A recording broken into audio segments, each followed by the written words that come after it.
Lene. Bom dia a todos e a todas.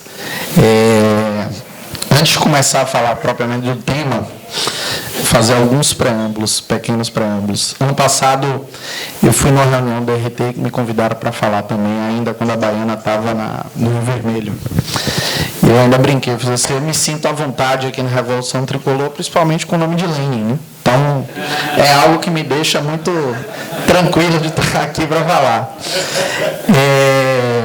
Eu comecei a militar um pouquinho na questão do processo político do Bahia ainda com 14 anos de idade. Meu pai, alguns conheceram aqui, Edmundo Pedreira Franco, foi uma pessoa que brigou muito por democratização no Bahia. Ronald, em especial, participou de parte do movimento ainda na época Devolva Meu Bahia, mas essa luta do meu pai começou em 89, enfim. Então, em minha casa eu vivi um pouco de todo esse bastidor do Bahia, até fui morar em São Paulo durante o tempo, voltei, e quando eu voltei a morar em Salvador, foi quando eu comecei a, de novo, participar um pouquinho do processo, né? De entender como é que estavam os grupos, enfim. E aí conheci várias pessoas da Revolução Tricolor e de outros grupos políticos que estavam lutando pela democratização. Então, assim, eu precisava fazer esse preâmbulo. Paralelo a isso, e aí eu vou resgatar um pouquinho do que Thiago falou, e já amarrando com o tema, quando a gente se refere ali a novos negócios. Hoje, esse orgulho que a gente tem de que o Bahia é muito mais do que um clube de futebol, é mais até do que ele transcende um pouco do que a gente vive. Nessa feira que a gente estava, a Brasil Futebol Expo, aconteceram alguns exemplos disso. A feira durou 5 dias, era bem exaustivo, porque ela começava às 10 da manhã e até 10 da noite. E a gente, além do Bahia, tinha Ceará, Fortaleza, Avaí, Vasco e os 4 de São Paulo. Porém, cada um com um tipo de posicionamento na feira. Os 4 de São Paulo, 2, que eram o Santos e Corinthians, abordavam basicamente licenciamento de produto. São Paulo e Palmeiras, eles montaram uma loja, era venda de produtos especificamente. O Ceará também abordava licenciamento. O Fortaleza, o balcão ficava vazio o dia inteiro. E o Avaí, em que as pessoas estavam lá para falar sobre o clube se alguém perguntasse. E o Bahia foi se posicionando, de fato, como um clube de gestão inovadora e o clube que se posiciona nas suas ações afirmativas. Então, a curiosidade das pessoas que chegavam todo dia ao stand para poder perguntar sobre o Bahia era muito grande. E a gente teve momentos assim bem especiais. A gente levou os 2 mascotes, né, a Lindona e o Super-Homem, e no primeiro dia da feira, quando a personagem da Lindona entrou, uma promotora que era da Federação Gaúcha, ela largou o stand, atravessou correndo para poder tirar a foto com a Lindona, porque ela é negra e quando ela viu a boneca, ela queria, naquela hora ali, ter essa sensação de estar sendo representada. A gente teve visita de um empresário de jogador de futebol, ele é empresário de jogadores, e é homossexual assumido, e ele teve no stand só por conta da camisa do Não Há Impedimento, e chegou a, inclusive, quando ele leu o textinho, que cada camisa tem um texto dentro, ele chegou a chorar no stand quando ele leu. Então, assim, hoje a gente começa a entender, de fato, a responsabilidade que a gente tem perante a sociedade. E essa responsabilidade, que foi uma das coisas que eu conversei até com esse rapaz que é empresário, não há mal nenhum em que a gente transforme isso em negócio também. Então, não à toa a gente lançou a linha Clube do Povo, que traz uma receita espetacular para o clube, além de se posicionar, traz a receita. A ida para a feira foi uma forma também da gente se posicionar perante o mercado do futebol brasileiro, porque era uma feira especificamente de futebol. Eu tenho contato com a turma toda dos outros clubes, afinal já são 6 anos trabalhando no Bahia, e é muito bacana quando você vê todo mundo de todos os outros clubes indo lá e falando assim, o Bahia é o clube mais bacana do Brasil, o Bahia é o clube mais simpático do Brasil. Então, isso faz parte de um processo planejado. Não é à toa também que a gente faz isso. Porque agora que a gente lançou a loja virtual, a gente começa a atingir um público que a gente não atingia.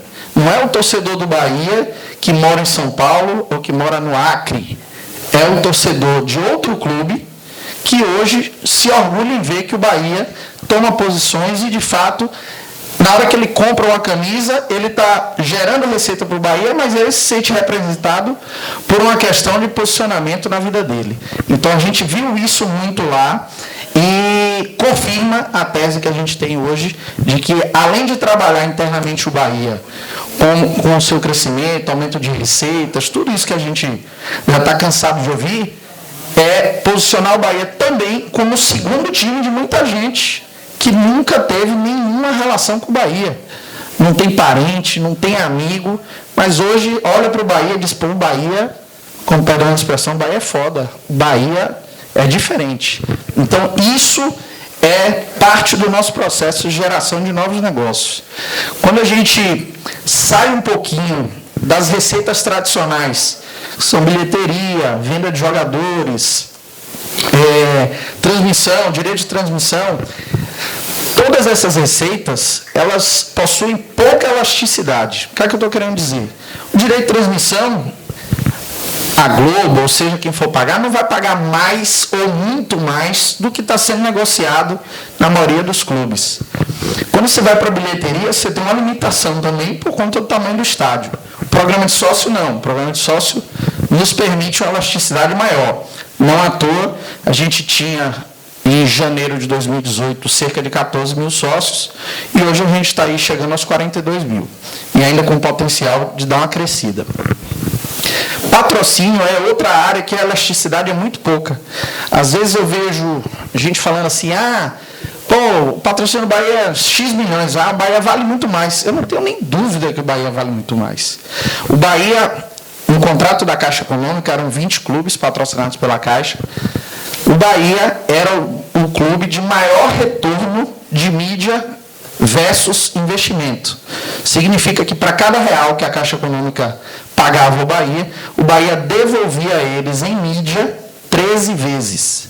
O Flamengo não dava, ninguém dava um volume desse de retorno em mídia.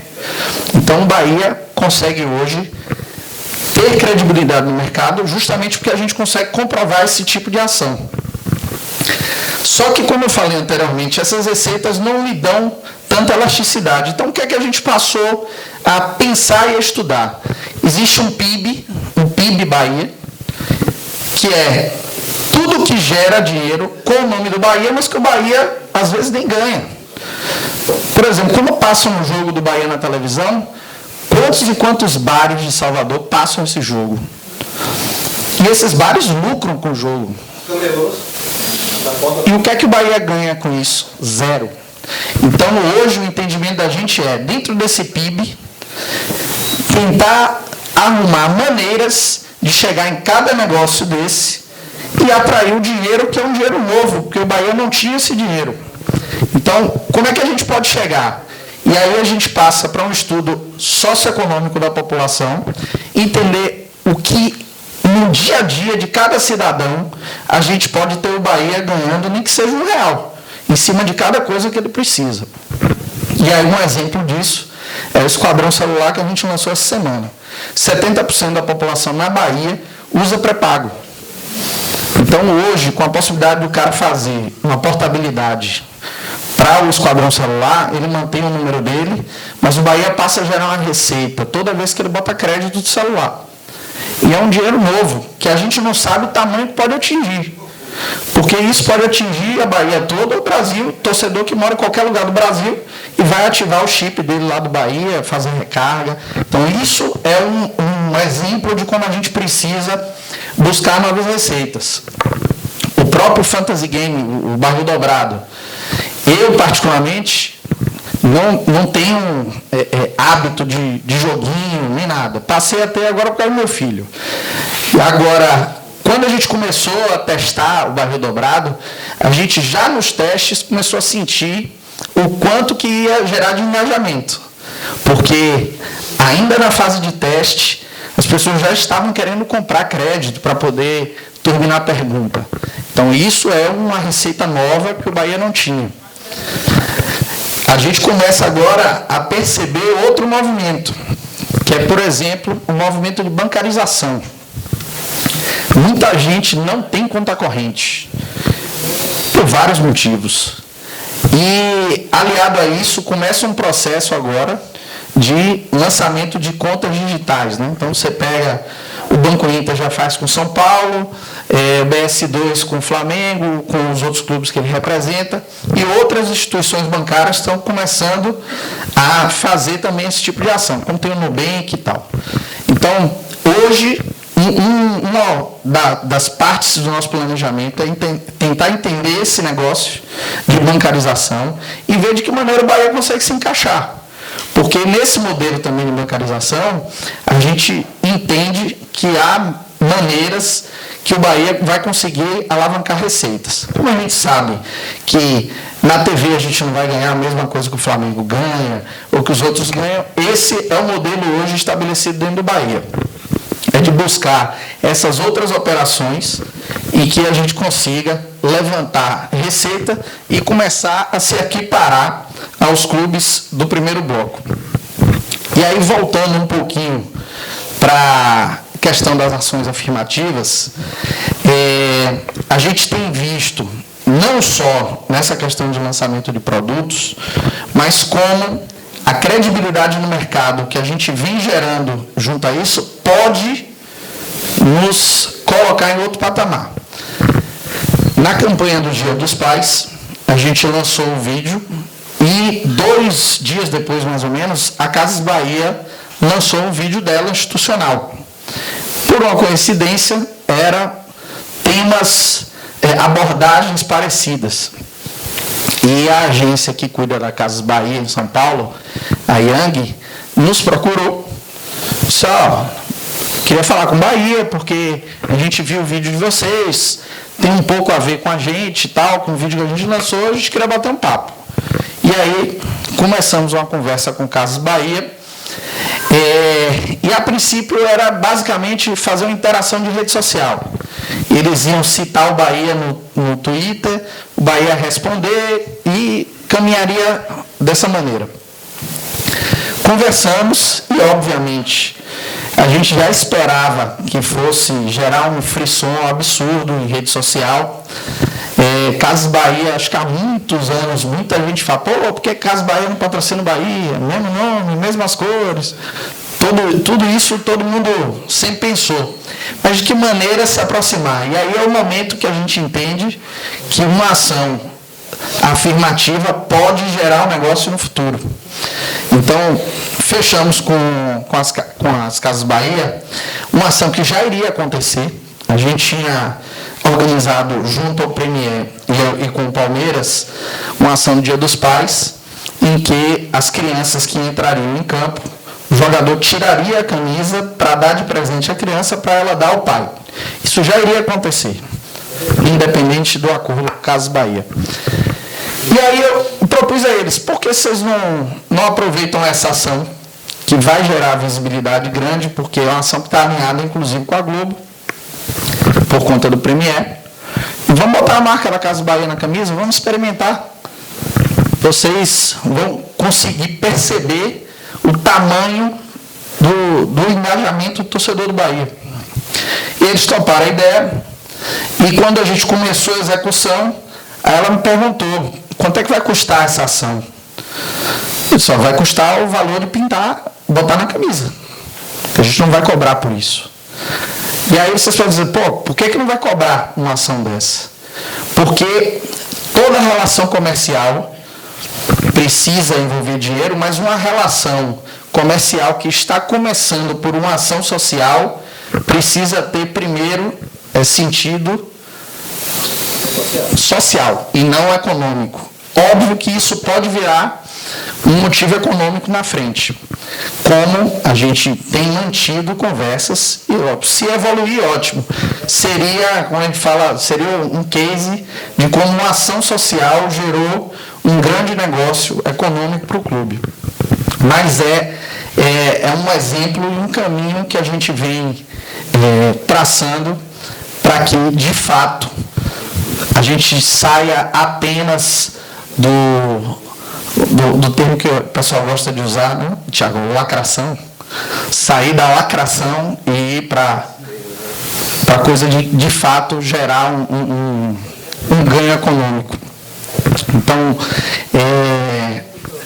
hoje é o caminho que a gente está buscando, aliado às ações afirmativas, com essa geração de novos negócios, além do que eu falei, de sair um pouquinho do lado marketing tradicional e passar para o marketing digital. A gente começa a investir nessas questões de aplicativo, de bancarização, para poder fugir um pouco do marketing tradicional.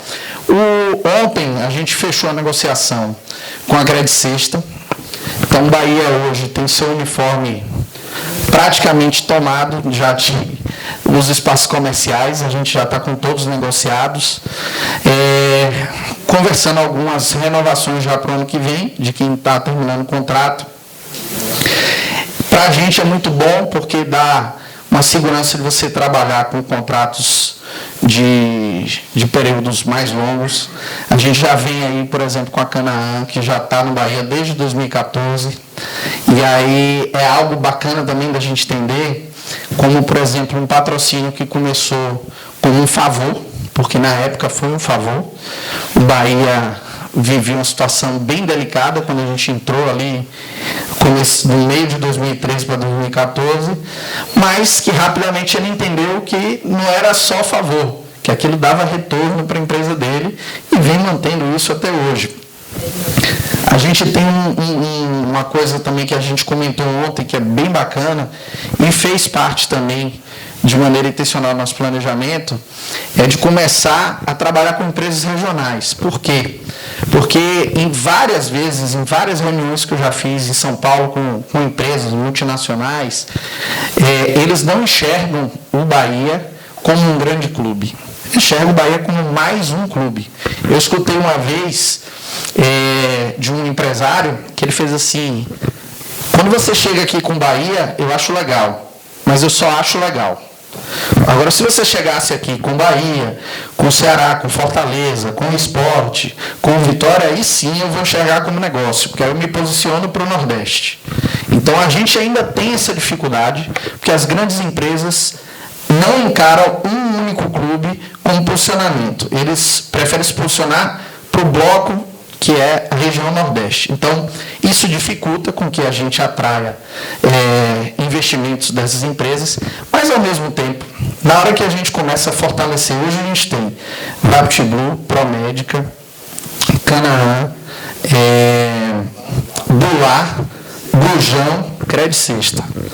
Todas hoje no uniforme. Hoje, por exemplo, o patrocínio da Caixa está 100% coberto com todas elas. A gente cobriu todo o valor que, em tese, a gente tinha perdido.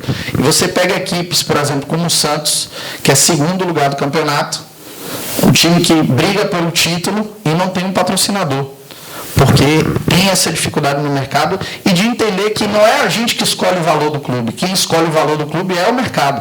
O mercado é que diz quanto é que vai pagar. Agora, a gente precisa ter inteligência e saber entender onde a gente pode ganhar no negócio deles também. Porque é um outro movimento que está acontecendo. As empresas estão deixando de ser meramente expositores de marca para passar a propor que o clube seja sócio nos negócios. Porque aumenta o engajamento do clube para que o clube se esforce e também aumente venda para ela. Eu vou dar um exemplo de ontem. A gente fechou com a Credicesta e eu convidei o dono da Dular para ir para o evento da Credicesta. Por quê? Porque na Cesta do Povo tem que vender produto esquadrão. A gente licenciou arroz, feijão, farinha. Então tem que vender esse tipo de produto lá. Agora mais do que nunca. Então a gente já tentou ontem aproximar. Isso, vender milho. O que tiver, café.